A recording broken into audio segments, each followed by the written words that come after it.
দর্শক, ঈদ স্পেশাল প্রশ্নোত্তরে আপনাদের স্বাগত জানাচ্ছি। আমি তৌসিয়া ইসলাম।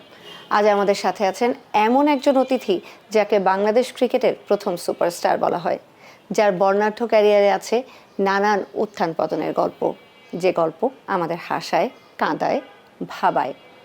দর্শক, চলুন আজ আমরা সেই তারকা মোহাম্মদ আশরাফুলের কাছ থেকে তার কিছু গল্প শুনবো। আশরাফুল ভাই, ঈদ মোবারক। ঈদ মোবারক। কেমন আছেন? আলহামদুলিল্লাহ, ভালো আছি। ঈদের প্রসঙ্গ, ঈদের সময়, ঈদের বিষয়টাই জানি। আপনারা ছোটবেলার ঈদ আর এখনকার ঈদের মধ্যে পার্থক্য কেমন দেখেন? দেখেন, আমার ঈদটা সবসময় স্পোর্টসের মধ্যেই ছিল, কারণ আমি একদম ছোটোবেলা থেকেই ক্রিকেট খেলাটা ভালোবেসেছি। আমি যখন খেলা শুরু করি তখন কিন্তু বাংলাদেশ টেস্ট স্ট্যাটাস পায়নি, আইসিসি লেভেলে খেলে। তো আর আমি ওই ওই চিন্তাটাও করি নেই যে আমি টেস্ট প্লেয়ার হব বা ওয়ান ডে টি-20 খেলবো। আমি জাস্ট খেলার জন্য খেলা শুরু করেছিলাম। তো ঈদের দিন দেখা যেত যে আমি দুপুরবেলা বা বিকেলবেলা আমি খালার বাসায় থাকতাম, আমরা মাদার টেক নতুন পাড়া। তো খালাদের বাসায় যাওয়ার যে রাস্তাটা ছিল আর কি 8 ফিট একটা রাস্তা ছিল, তো ওই জায়গায় আমি দুপুরবেলা বা বিকেলবেলা প্র্যাকটিস করতাম। তো মানুষ বলতো যে পাগল নাকি, বাচ্চা ছেলে ঈদের দিনও খেলে। তো এখন বুঝতেছি যে আসলে ওই পাগলের কারণেই আমার যেই আর কি স্বপ্নটা ছিল যে বাংলাদেশের হয়ে খেলবো, সেটা খুব তাড়াতাড়ি খেলতে পেরেছিলাম। তো আর ঈদের সময় খেলার কারণে আমার প্রথম ঈদ আমি দেশের বাইরে করেছিলাম 2000 সালে। আন্ডার-19 ওয়ার্ল্ড কাপ খেলতে গিয়েছিলাম শ্রীলঙ্কাতে জানুয়ারিতে। তো রোজার ঈদ ছিল। তো ঈদের দিন নামাজ পড়ে আমাদের ম্যাচ ছিল, প্র্যাকটিস ম্যাচ। ওইটা ছিল আমার প্রথম ঈদ দেশের বাইরে খেলার কারণে। তারপরে তো বাংলাদেশ টিম, এ টিম, এই সব খেলার কারণে প্রায় 14-15টা ঈদ আমি দেশের বাইরে করেছি।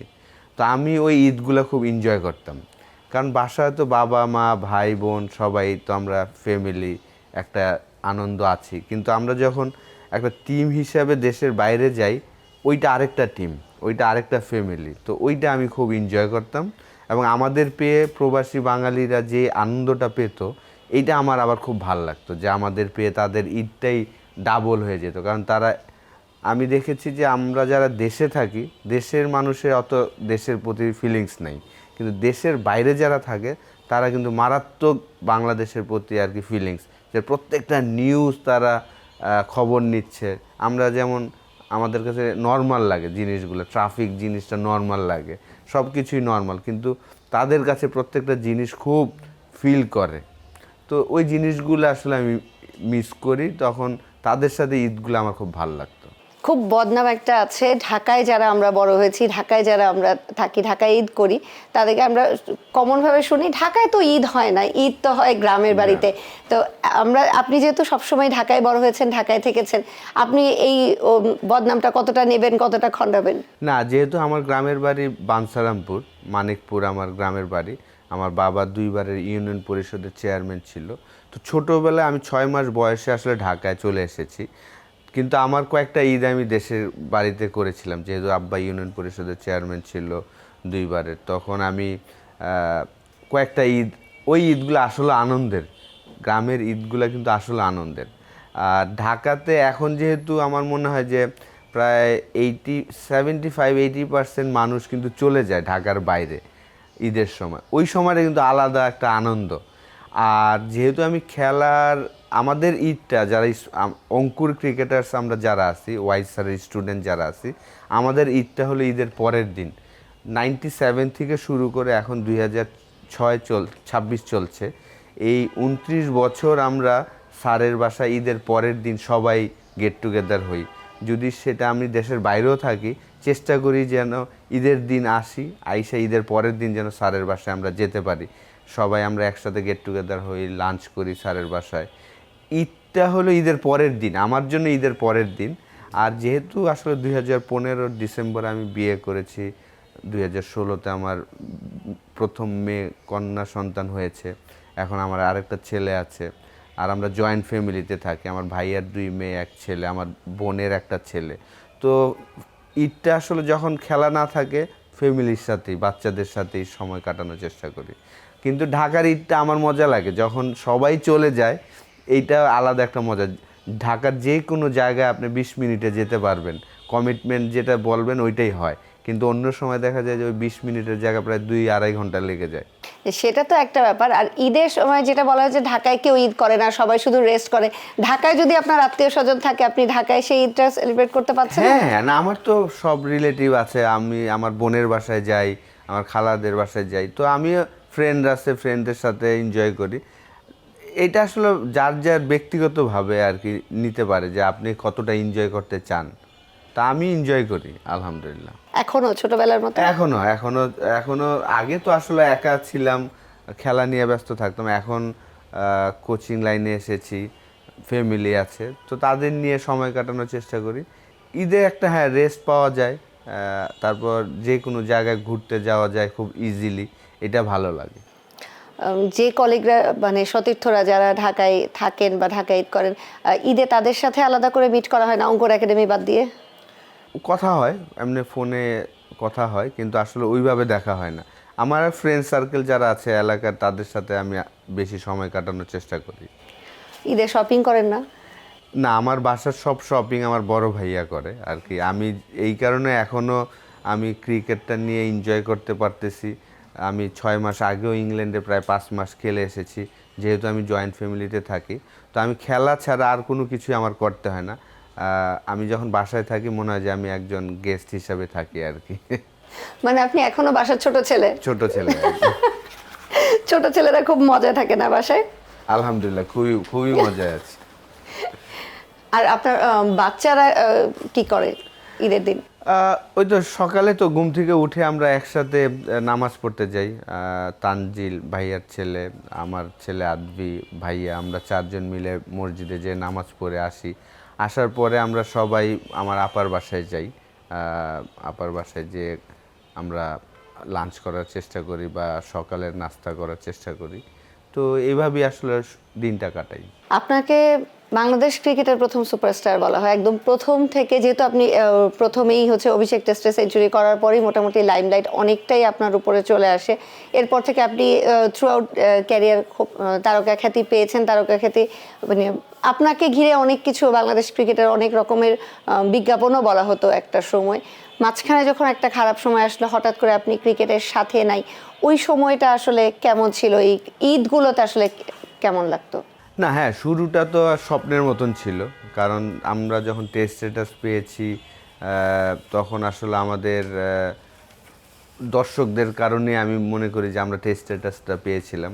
আমাদের ফ্যাসিলিটিস বলেন, খেলার আর কি যেগুলো হওয়া উচিত ছিল, যে 4 দিনের ম্যাচ রেগুলার হবে, মাত্র একটা বা দুইটা সিজন হওয়ার পরে আমরা টেস্ট স্ট্যাটাসটা পেয়েছিলাম। তো তারপরে আসলে আমি এক টেস্ট পরেই বাংলাদেশ টিমের সুযোগ পেয়ে গিয়েছিলাম, এটা তো খুব অল্প বয়সে, এবং 6-7 মাস পরেই আসলে আমার অভিষেক টেস্টে সেঞ্চুরি করলাম, youngest test century record world ক্রিকেটে। ওটা আলাদা আমাকে পরিচয় করিয়েছেন এবং বাংলাদেশকে আলাদা পরিচয় করিয়েছেন। 99 ওয়ার্ল্ড কাপের পরে আসলে 2004 সাল পর্যন্ত আমাদের কোনো উইন ছিল না। সেই 99 ওয়ার্ল্ড কাপে আমরা পাকিস্তান এবং স্কটল্যান্ডকে হারানোর পরে 47টা ম্যাচ আমরা উইন ছাড়া ছিলাম। তো আমার ডেবু হয়েছে আপনার 2001-এ। তো আমাদের সেই 47 ম্যাচ পরে যেই ম্যাচটা উইন করেছিলাম সেটা ফার্স্ট টেস্ট 50 ছিল, ওইটা আমার জিম্বাবুয়ের সাথে। তারপর আমরা ওইটার পরে দেখেন অস্ট্রেলিয়ার সাথে আমরা উইন করলাম। এখন পর্যন্ত প্রায় 20টার বেশি ম্যাচ খেলেছি, ওই একটাই জয়। সাউথ আফ্রিকা ওয়ার্ল্ড কাপে যে আমরা তখন সাউথ আফ্রিকা র্যাঙ্কিংয়ে 1 নম্বর টিম ছিল, তাদের হারালাম। ইন্ডিয়াকে আমরা হারালাম। তো শ্রীলঙ্কাকে আমরা আমাদের দেশে প্রথম হারালাম। তো ওয়েস্ট ইন্ডিজকে ওয়ার্ল্ড কাপে যে আমরা হারালাম। তো আমাদের 2004 থেকে শুরু হয়েছে যে আসলে ইন্টারন্যাশনাল ক্রিকেটে আমাদের জয়গুলা। তো ওই সময় কিন্তু আমরা কেউ চিন্তা করিনি যে আমরা টেস্ট খেলবো, ওয়ানডে খেলবো, টি-20 খেলবো। এখন একটা ছেলেই যখন ক্রিকেট খেলতে চায়, সে কিন্তু জানে যে বাংলাদেশ সে টিমে খেললে আমি এইসব ফরম্যাটগুলোতে খেলতে পারবো। আমাদের সময় কিন্তু ডিফারেন্ট ছিল, ভালোবাসা থেকে, যে না আকরাম ভাই, বুলবুল ভাই, নান্নু ভাই, ওনাদের আমরা দেখতাম, ওনারা খেলতো মোহামেডান আবহানিতে।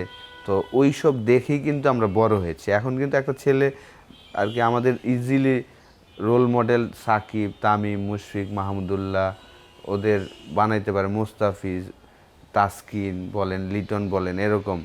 তো আমাদের সময় একটু ডিফারেন্ট ছিল। তো ঈদগুলাতে আমার কাছে মনে হয় যে আমরা ওই আনন্দটা করতাম আর কি। আমাদের যে বললাম না যে টিমের সাথে একটা মজার ঘটনা বলি, নিউজিল্যান্ডে তখন আমি ক্যাপ্টেন ছিলাম 2007-08-এর সময়। তো জাভেদ ভাই আমাদের সিনিয়র ছিলেন, তো উনি খুব হোমসিক, বাংলাদেশে ঈদ করতে পারছে না, খুব আপসেট। কিন্তু আমরা যখন নামাজ পড়তে গেলাম একটা মসজিদে, যত বাঙালিরা ছিল আমাদের পেয়ে খুব খুশি ওরা। তারপর আমাদের ইনভাইট করলো লাঞ্চে আমাদের সাথে, ওদের সাথে খাওয়ার জন্য। আমরা পুরো টিম গেলাম, কিন্তু জাভেদ ভাই রুমে এসে কান্না একদম। তো আমি বলি যে উনি তো অনেক সিনিয়র, আমি জুনিয়র, কিন্তু আমি ওনারে বুঝাচ্ছি যে আমাদের পেয়ে ওনারা খুশি, আপনি কেন কান্না করছেন, আপনি একটু খুশি হওয়ার চেষ্টা করেন। তো এরকম ছিল আমাদের বন্ডিংটা। আর দুঃখের একটা ঈদ ছিল আসলে 2003-এর ওয়ার্ল্ড কাপ। আমরা সাউথ আফ্রিকায় খেলতে গিয়েছিলাম, ঈদের আগের দিন আমরা কানাডার সাথে হেরেছিলাম। ওইটা আমাদের খুব বাংলাদেশের মানুষদের জন্য, আমাদের জন্য খুব একটা কষ্টের দিন ছিল।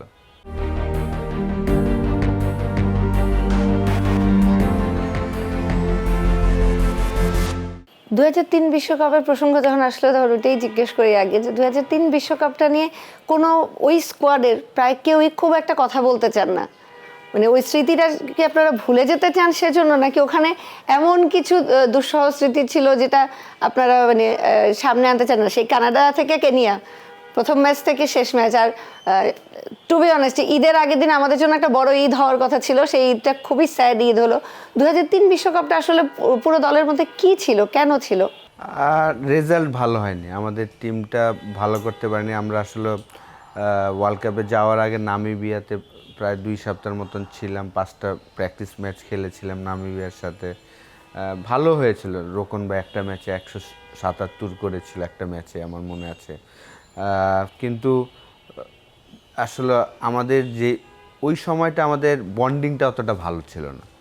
আমি বলবো যে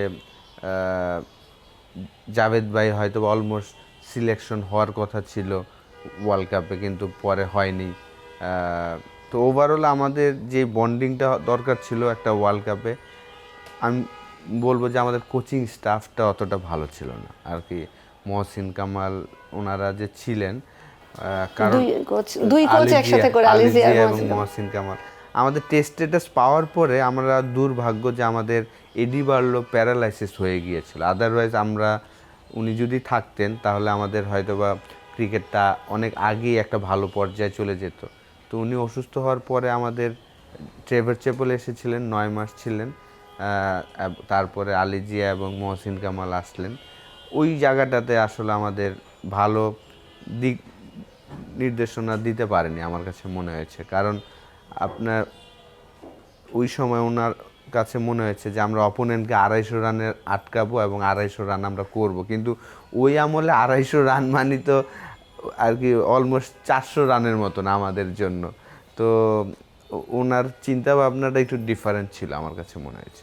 টিম সিলেকশন নিয়েও তো খুব অদ্ভুত একটা সিচুয়েশন ছিল হয়তো, কারণ তা না হলে মাশরাফি যখন ইনজুর্ড হলো ওই রোপে পিছলে গিয়ে, তখন আকরাম খান কেন যাবেন মাশরাফির রিপ্লেসমেন্ট? এই ধরনের অদ্ভুত এটা কি তার মানে কি যে সিলেকশনে ভুল ছিল তারা পরে এসে চিন্তা করলো? হ্যাঁ, বলার ইনজুর্ড হয়েছে, আমরা ব্যাটসম্যান নিয়ে গিয়েছিলাম। যদিও আকরাম ভাই কেনিয়ার সাথে খুব ভালো ব্যাটিং করেছিল, আমার সাথে একটা ভালো পার্টনারশিপও ছিল। ওই ওয়ার্ল্ড কাপে একটাই 50 হয়েছিল, আমার কেরিয়ারের প্রথম 50 ছিল এগেনস্ট নিউজিল্যান্ডের সাথে। তো ওই ম্যাচে আকরাম ভাইয়ের সাথে আমার একটা পার্টনারশিপও হয়েছিল। তো হ্যাঁ, আর কি ওই সময়টা আসলে আমাদের ওভারঅল ওই ওয়ার্ল্ড কাপটা ভালো হয়নি। সেখান থেকে 2003 থেকে যদি আমি 2005-এ আসি, 18 জুন 2005, আপনার স্মৃতিটা বলেন। হ্যাঁ, ওইটার পরে তো আসলে আসার পরে সুজন ভাই ক্যাপ্টেন হলো, একটা বছর উনি ক্যাপ্টেন্সি করলেন, টিমটা খুব সুন্দর গোছালেন। ওনার আন্ডারে আমাদের জয় আসেনি, কিন্তু আমাদের টিমটা কিন্তু খুব এভরি গেম খুব ক্লোজ যাচ্ছিল। মুলতানে আমরা 1 উইকেটে হেরেছিলাম, অনেকগুলো ম্যাচে আমরা ক্লোজ গিয়েছিলাম। কিন্তু ওই 1 বছর টিমটা গোছানোর পরে সুমন ভাই যখন ক্যাপ্টেন হলেন প্রথম জিম্বাবুতে, যে আমরা ফার্স্ট ম্যাচ জিতলাম, যেটা বললাম যে 2004-এ আমি ফার্স্ট টেস্ট 50 করেছিলাম। তারপর তো প্রত্যেকটা সিরিজে আমরা একটা করে জয় পাচ্ছিলাম, এবং ইংল্যান্ডে যখন 18ই জুন আমরা অস্ট্রেলিয়ার সাথে খেললাম, কেউ তো আসলে আমরা চিন্তাই করিনি যে এই ম্যাচ জিতবো। কিন্তু আমি যখন ব্যাটিং করছিলাম সুমন ভাইয়ের সাথে, এর আগের ম্যাচে আমি রান করিনি, 0 করেছিলাম। তো আমার যাওয়ার আগে মেন্টালি আর কি আমি চিন্তা করছিলাম আজকে হয়তো বা 0-0 করবো, পরের 4টা ম্যাচ হয়তো বা আমি পানি টানবো। কিন্তু আমি আমি বিশেষ করে খুব ভাগ্যর উপরে বিলিভ করি যে আল্লাহ যেটা লেখা রাখছে ওইটাই। কারণ ওই ইনিংসের আগে কিন্তু আমি খুব মেন্টালি 0 ছিলাম যে খারাপ খেলছি, এই ম্যাচও খারাপ খেলবো। কিন্তু আল্লাহ চাইলে আমরা যে বলি না যে রাজাকে ফকির বানাইতে পারে, ফকিরকে রাজা, আমাকে দিয়ে ওইটা একদম আমি টের পেয়েছি। 3 ঘন্টা আমি জাস্ট ভালো ব্যাটিং করেছি, 100 করলাম, ম্যাচ জিতলাম। আসার পরে সবাই আমার সাথে সেলফি তুলছে, আমার আর কি আলাদাভাবে আর কি পরিচয় করিয়ে দিচ্ছেন সবার কাছে। ওই সময় আমি চিন্তা করছি যে এইটাই আসলে আপনি চিন্তাও করবেন না যে আপনার জন্য কী লিখে রাখছে আল্লাহ। তো কিন্তু ওই সময়টা বিশ্বাস করবেন যে যখন আমি প্রথম 3-4টা 4 মারলাম, তখন আমার মধ্যে একটা গুণ ছিল আর কি ছোটোবেলা থেকেই। আমি যেদিন 20-25 রান করতে পারতাম, তখন আমি নিজের সাথে নিজে কথা বললে এটা আল্লাহই হেল্প করতেন যে না, আমি আজকে বড় করব, আজকে আমি ইজিলি দিব না। যখন আমি 20-25 করে ফেলছি, তখন আমি চিন্তা করতাম যে না, আজকে আমি এতদিন যা করি নাই, আজকে এটার পুষিয়ে দিব। তো ওই সেম ওই দিনে ওইটাই ছিল।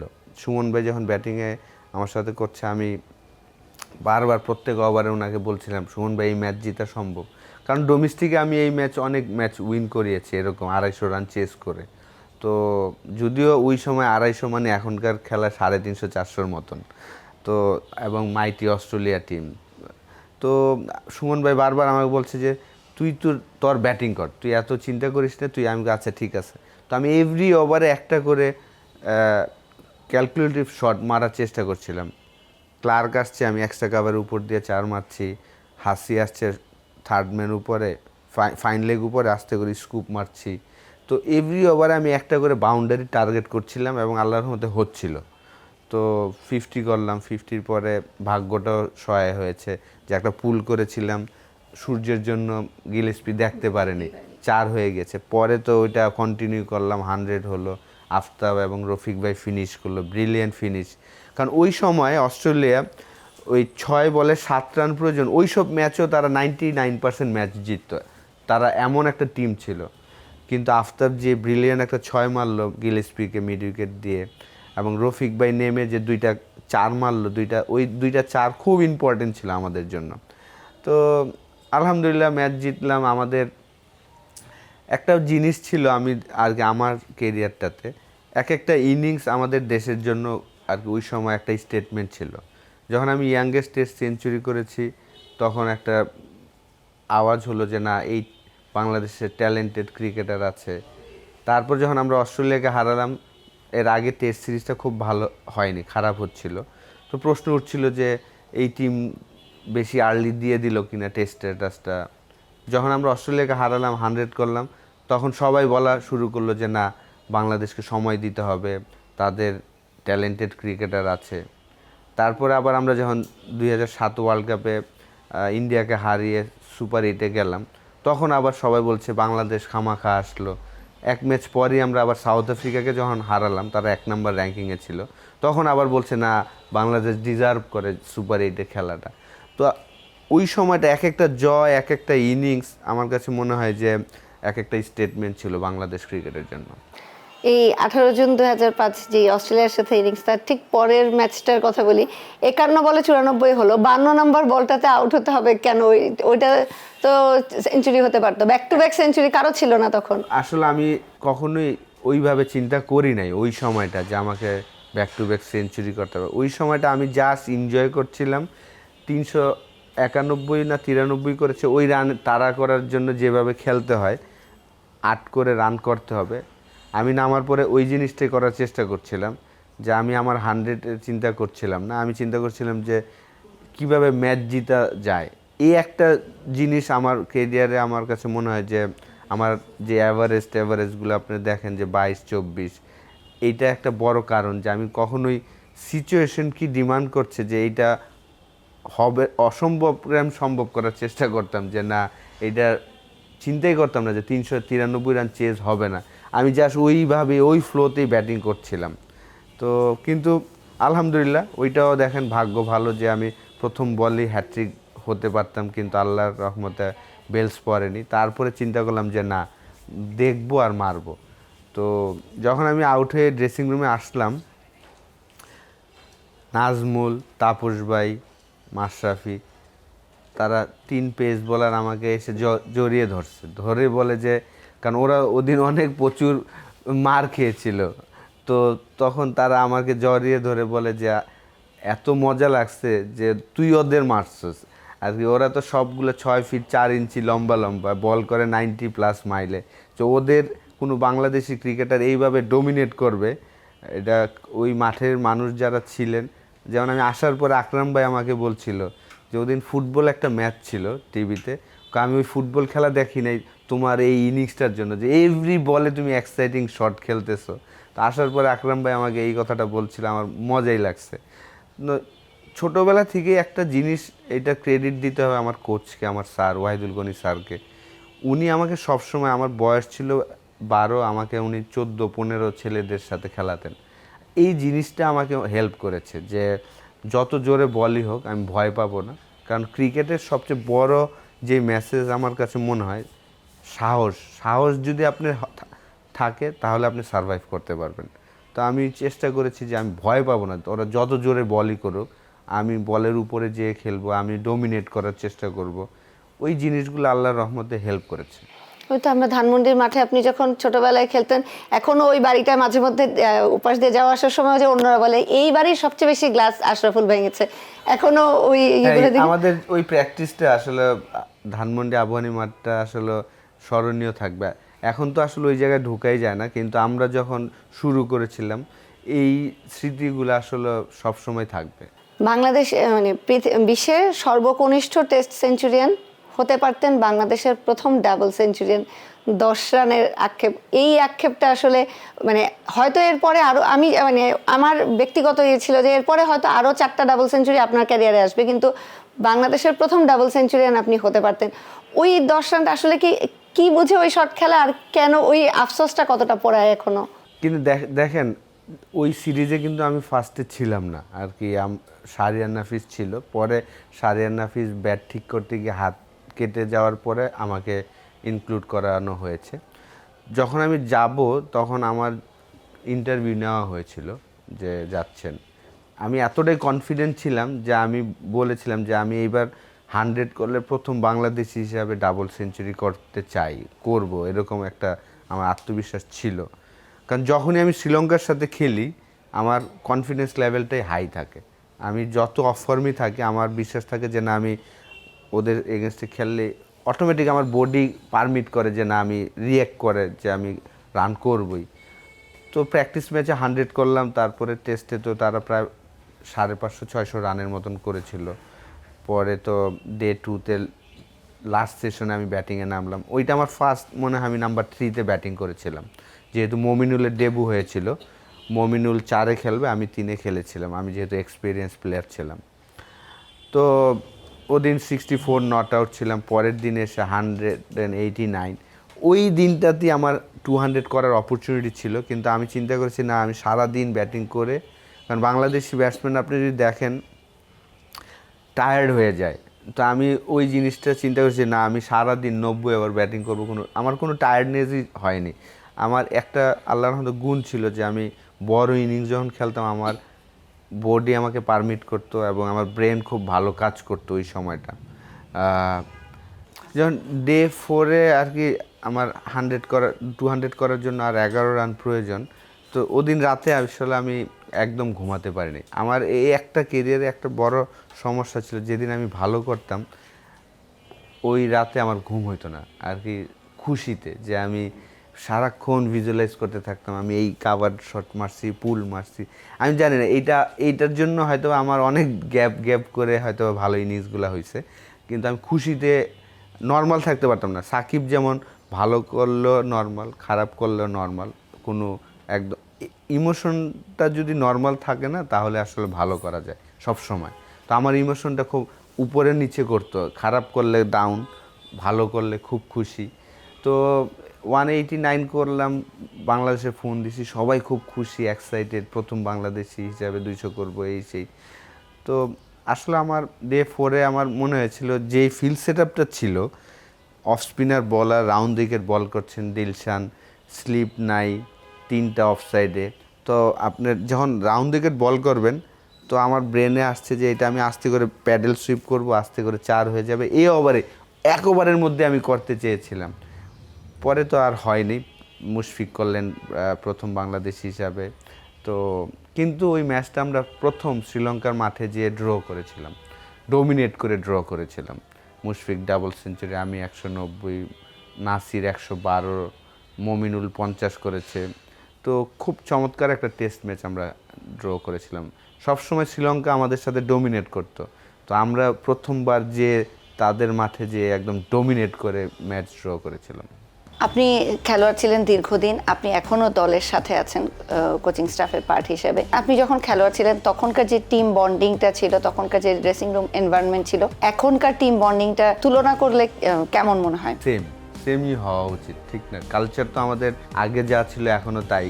হ্যাঁ, ডেভেলপ হবে, পারফরমেন্স ডেভেলপ হবে, চিন্তা ভাবনা ডিফারেন্ট হবে, কিন্তু কালচারটা কিন্তু আমাদের সেমই আছে।